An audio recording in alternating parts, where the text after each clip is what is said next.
Mr. Who's the Boss, he's a tech YouTuber with more than 10 million views, and today he released a video called My Health is Starting to Suffer. I'm David Liu, a doctor in Australia, and I wanted to talk about this video because it's a really good video and I actually wanted to elaborate more in depth about stuff he talks about. And I don't really talk much about medicine on this channel, but I wanted to make this particular video because preventative health is something that's really important. If you can prevent diseases from happening, that's better than having the disease and then trying to treat it later. It's going to be cheaper for you and it's going to be more effective, and well, you don't have to have the disease. The thing is, there's a lot of actually quite simple things that you can do to take care of your health. I'm not just going to talk about the specific clinical recommendations that we have, but also to try to tie in tech, because that's kind of more so what this channel is about. The usual caveat is that this is general advice, so if you have any specific stuff related to your medical conditions or whatever, please see your local doctor, but let's get right to it. Making YouTube videos has started to come at the cost of my health. It's kind of an embarrassing video to make, but I think it's finally time to explain to you how I've managed to get myself into a bit of a hole. But then also at the same time, how I'm gonna try to use technology, use the tech that I'm surrounded by all the time to get myself out, to transform my life. And I wanna start now. Okay, here's the thing with me. For the last few years, I've pretty much concentrated my entire being on just one thing and one thing only, and that is increasing the average watch time on my videos. Not money, not subscribers, not likes, but this constant push to optimize all the time, it's starting to damage me. I was pushing harder than ever to deliver the video with more energy because the stats are telling me that that's making it more enjoyable. And then literally downing honey and ginger afterwards to soothe my throat because it hurt so much. I'm falling asleep next to my laptop and I'm just getting really little, really poor quality sleep because my mind just will not switch off anymore. And then I'm fueling myself with caffeine and junk food the next day just so I can keep going. I feel like I'm accelerating my own aging process. Like, this could just be a coincidence, but a year ago, I did not have a single grey hair, but with my current levels of stress, they're just popping out everywhere. Growth doesn't mean anything, even my favorite watch time. It doesn't mean anything if I'm not healthy enough to appreciate it. So, this is the challenge. Right now I am 84.5 kilos, I have a 21.3% body fat, and I can do about 7 decent quality pull-ups before it starts to look like I have a problem. So, I want you to give me 3 months. Let's set a date, let's say the 31st of August, and on that day I will post a follow-up video where I will have to show you how much of a transformation I've managed to make.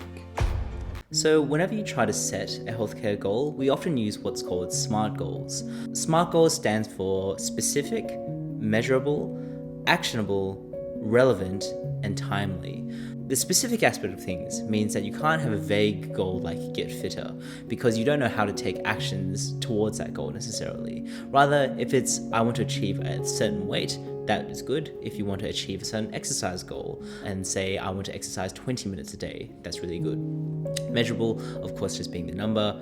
Actionable, meaning that you can actually physically do it in your day-to-day life. Relevant is related to the attractiveness of it, and I think that this is actually a really important point, because if someone tries to give you a goal and you just try to do it from extrinsic motivation perspectives, those goals don't tend to stick. Often there is some specific reason that you have in mind that you need to really grasp onto and think, I don't want to get a stroke like my dad did. My dad's okay, by the way.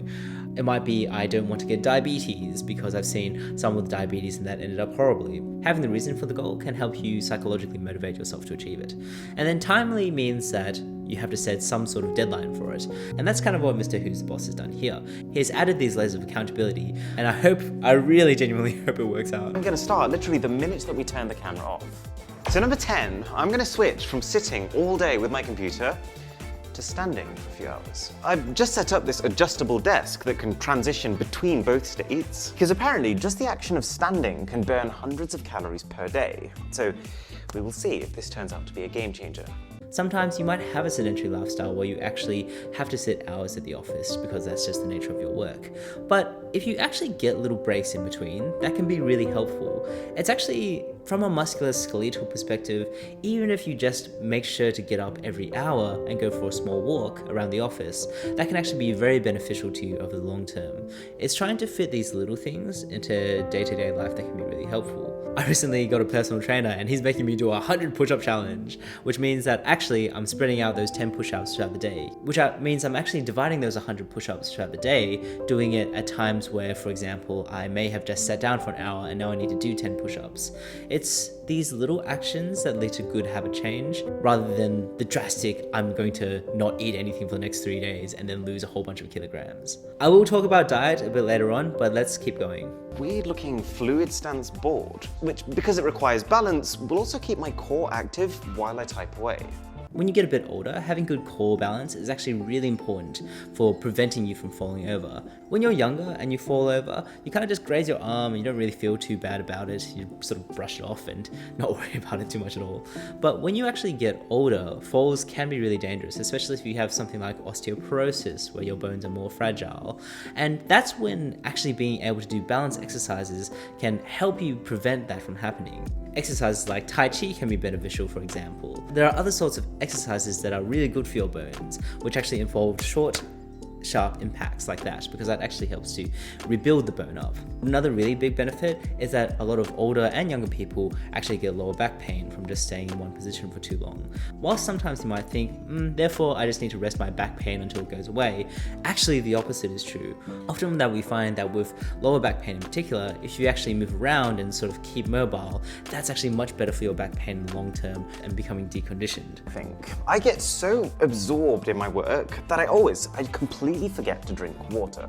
And honestly, like, having more water is world's simplest life hack. It makes your brain work better, it makes your body work better, it even boosts your metabolism to help you burn more fat. In terms of how much to drink, generally speaking, and this is going to vary depending on your body size and a lot of other factors, but about 3 to 4 liters per day is probably the amount that people need, depending on if you're a man or a woman, depending on how big you are, and that can help your body in a lot of ways. For example, sometimes when we feel hungry, actually it's that we're feeling thirsty and we just need to drink some water. And so if you drink some water, that can help a little bit to, one, either alleviate the thirst that's there, or two, if it's not thirst, you can distract you temporarily and help you get over that hunger pang initially if you're trying to lose weight, for example. It's actually quite fascinating because toxins tend to go inside the blood goes to the kidney, and that kidney converts that blood basically into urine, and so that's how you pee out toxins. So by drinking water, you're actually increasing the blood flow to the kidneys and actually keeping them healthier as well.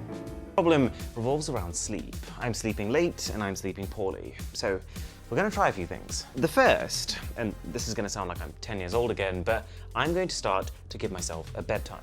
I feel like this whole mindset of I will not sleep until this video is perfect, it's not giving my body the chance to get into a rhythm, which I feel like it is asking me for. So while I can't control when I actually fall asleep, for this period, every single day, I'll be in bed at 11 p.m.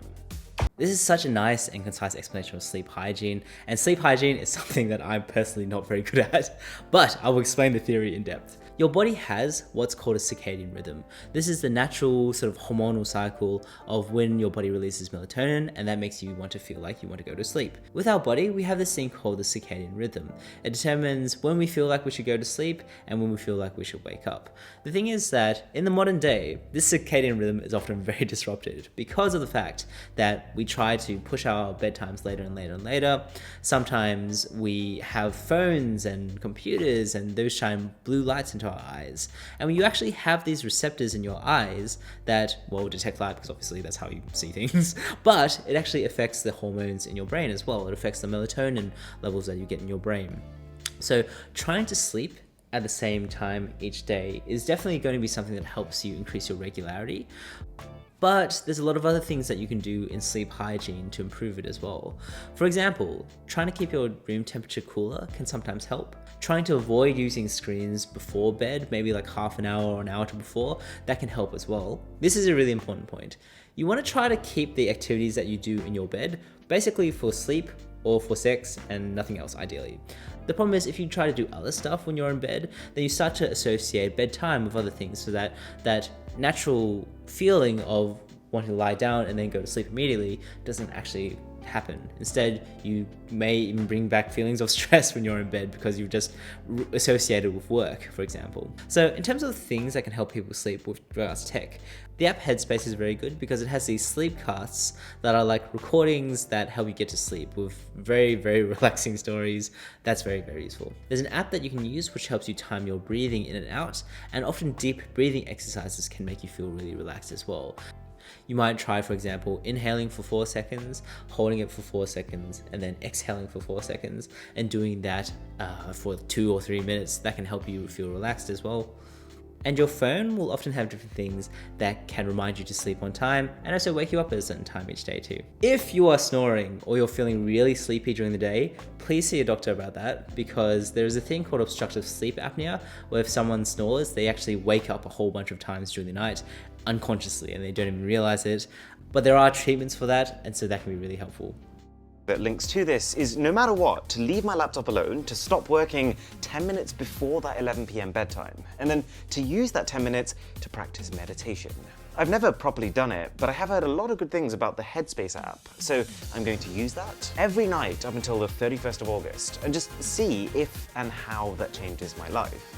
So mindfulness and meditation is a really, really helpful thing for people's mental health as well as people's ability to de-stress. We actually got taught about it in medical school by a doctor called Craig Hassad. It's not just about thinking, oh, I need to concentrate more on my feelings. It's actually about being very consciously aware of the sensations that you're feeling and then using that awareness to bring attention to it, but then letting the feeling pass. The Headspace app describes it like this.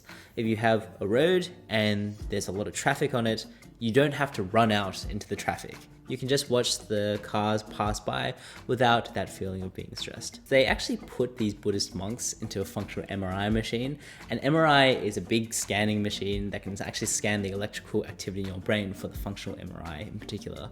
And they found that the monks that meditated had a certain part of the brain activated all the time that was, they weren't even meditating, but it was still active.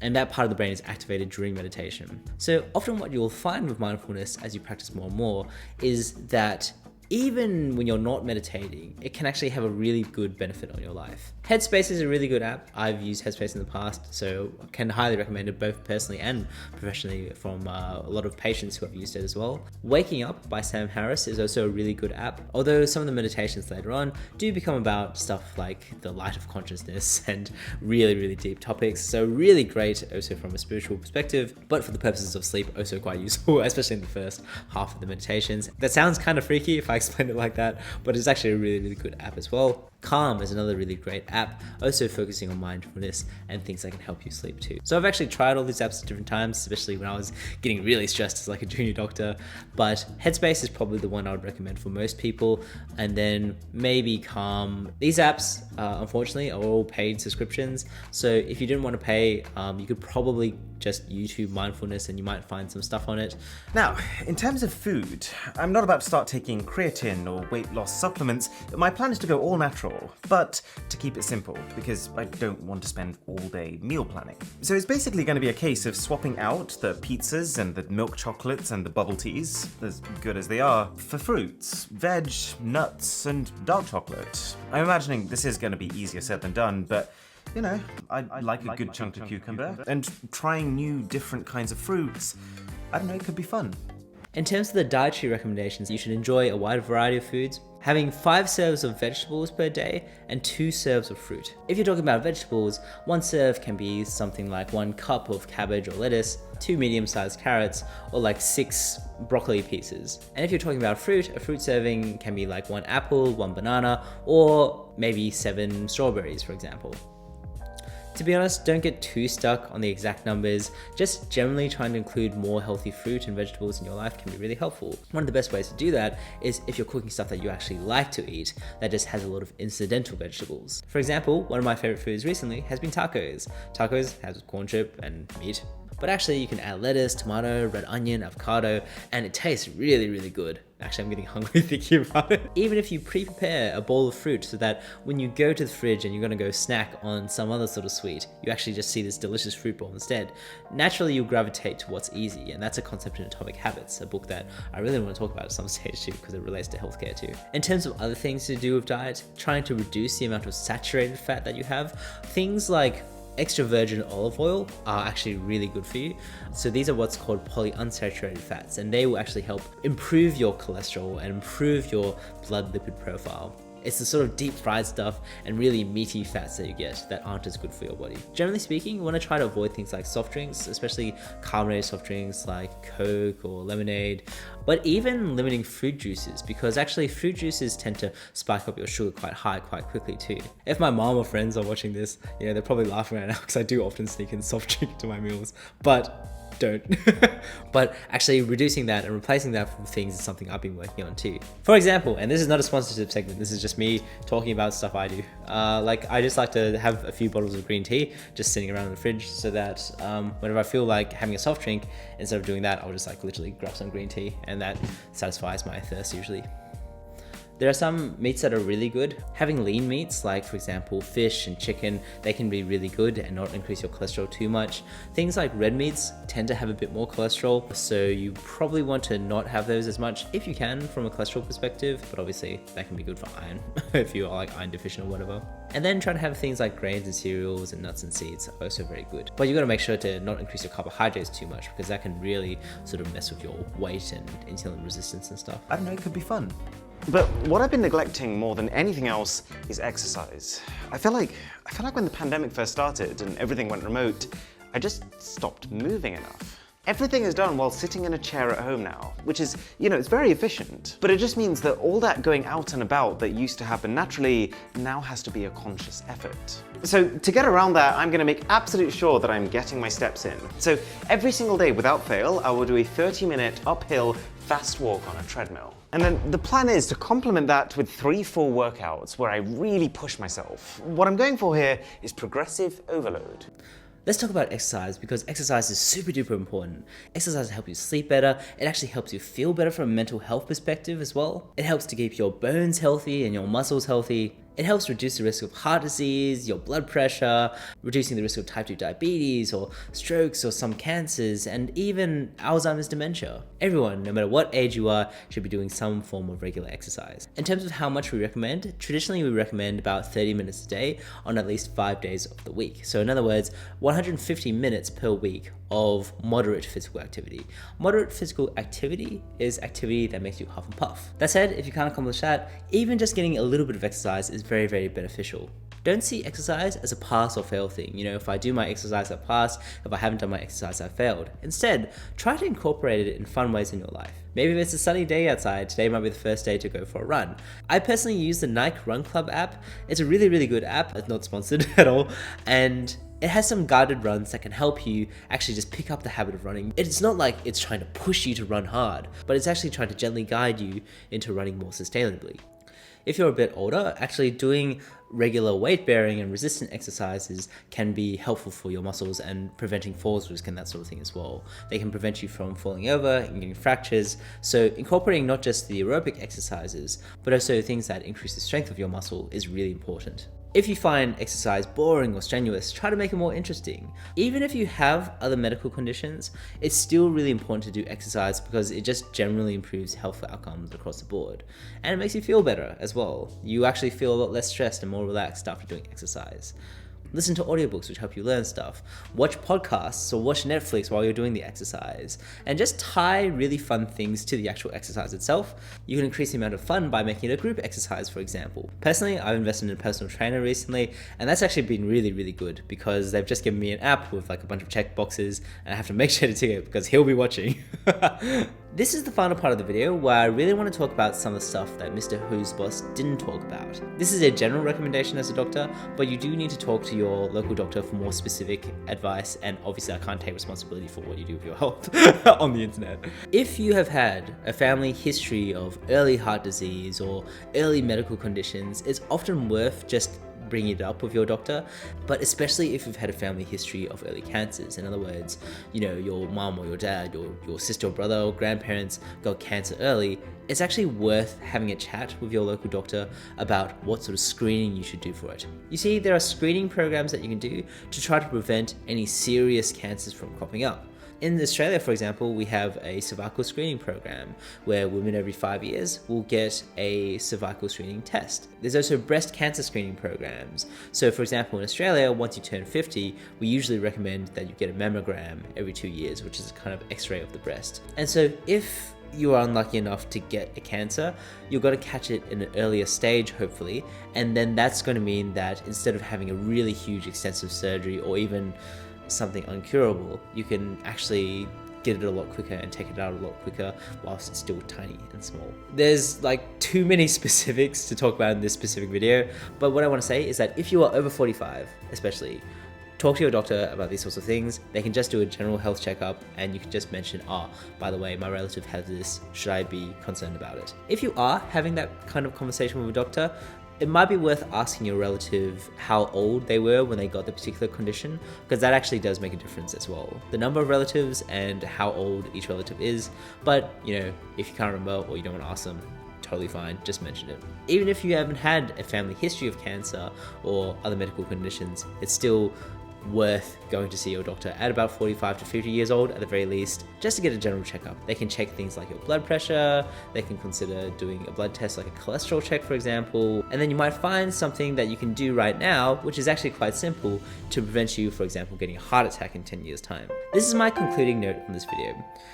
Sometimes we see medical conditions and we see what has happened over time, and we sort of see this person has had a high cholesterol and a high blood pressure that's been uncontrolled, and now they've come into you 5 years later after having 5 years of uncontrolled blood pressure, cholesterol, and then they've come into you because they've got chest pain and you're worried, crap, they might have a heart attack. So doctors perhaps get a unique perspective compared to the average healthy asymptomatic person, the person without symptoms. They haven't had any health problems in the past. You can see by the blood tests or by the measurements that that person is actually going to head in a bad direction. There is a quote that I saw from Twitter talking about car mechanics, but it applies especially to your health.